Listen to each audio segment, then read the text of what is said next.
एक बार अपनी मुख रचना को पवित्र करते हुए सारे मिलकर मीठे और ऊंचे स्वर से बोलेंगे। बोलो जयकारा, बोल मेरे श्री गुरु महाराज की जय। बोलो सांचे दरबार की जय।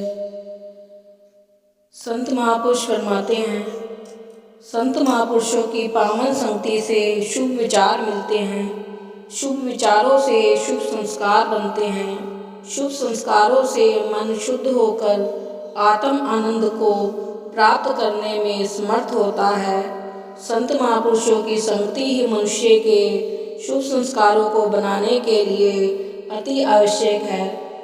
मनुष्य का मन ऐसी प्रकृति का बना हुआ है कि जिस पर प्रत्येक प्रकार का भाव अंकित हो जाता है, जिसको संस्कार कहते हैं। मन की ऐसी अवस्था है कि यह निंदा बुराई तथा अपनी प्रशंसा की बातों को ध्यान से सुनता है।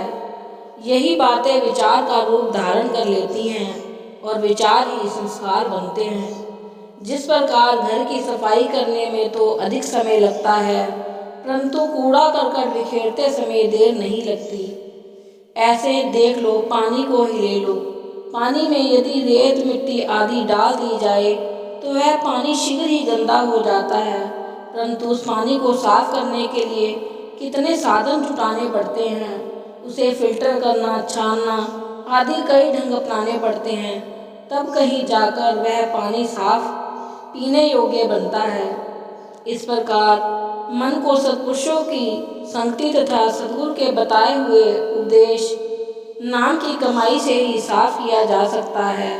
फिर यह मन माया और संस्कारों से विमुक्त हो जाएगा और आत्मिक आनंद को प्राप्त होगा। परंतु यदि इसे इधर उधर के विचारों में उलझा दिया तो यह बुरे विचार संस्कार रूपी बीज बन जाएंगे, जिनमें से उसी प्रकार के वृक्षों की उत्पत्ति होगी, वैसे ही वो फल देंगे। इसलिए संत महापुरुष उपदेश देते हैं, आँख कान मुँह ढाँप के नाम निरंजन ले, भीतर के पट तब खुले जब बाहर के पट दे। महापुरुष फरमाते हैं कि आँखें, कान और मुँह तीनों प्रधान ज्ञानेंद्रियाँ हैं। इन तीनों से भले तथा बुरे विचार इंसान के अंदर प्रविष्ट होते हैं। आँखों को बंद करना सहज समाधि का संकेत है तथा कानों को बंद करना अनाहत ध्वनि एवं मुंह को बंद करना अजपा जाप का संकेत है। अर्थात आँखों से किसी बुरी ओर ना देखो। जिस वस्तु को आँखें देखती हैं उसका प्रभाव सीधा मन पर पड़ता है, फिर वह विचार रूप धारण करके संस्कार बन जाते हैं।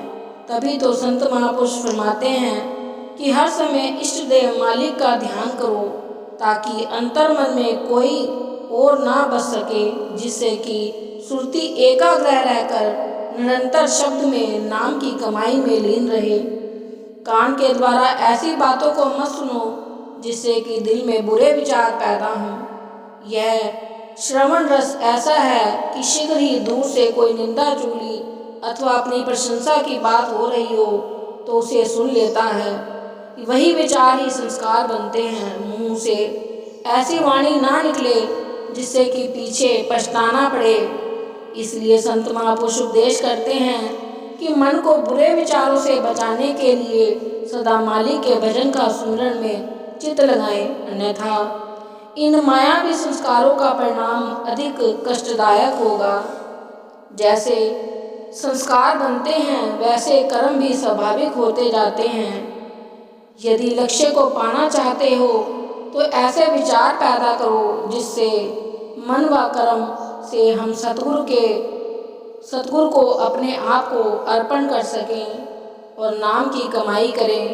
नाम की कमाई से ही सतगुरु हमारे अंग संग सहाय रहेंगे। बोलो जयकारा, बोल मेरे श्री गुरु महाराज की जय। बोलो सांचे दरबार की जय।